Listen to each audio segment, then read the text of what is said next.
Now, a lot of headlines recently: wind power prices now lower than the cost of natural gas. Solar and wind are the cheapest new sources of energy. Renewables increasingly beat even coal. It is true that the generating rates for solar and wind have come down.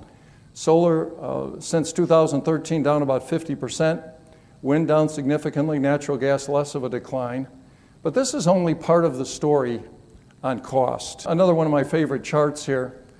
What I've done is plotted the nations of Europe by wind and solar capacity, watts per person on the vertical axis, and then residential electricity price on the horizontal axis. Now, if wind and solar were cheaper, we should see the nations that use the most wind and solar should have the lowest electricity costs, right? But that isn't the case. We see almost a general curve going up this way. The folks that use the most wind and solar have the highest prices. Ireland, twice the price of the US, and Germany and Denmark, way up here, 3 times the price of the United States. We see a similar metric in the US, displayed a little different way.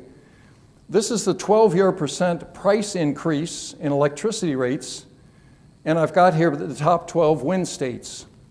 The national average has been very good. This blue line, national electricity has increased 8.7% over 12 years. That's very low. That's lower than inflation. But in 9 of the 12 leading wind states, electricity rates are up between 20 and 40%. How can that be? Wind is cheaper, right? And by the way, a couple of these guys had the February debacle this last year.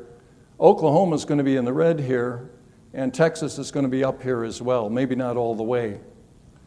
Part of the reason is intermittency, of course, but they also have to build transmission out to remote areas, which is expensive.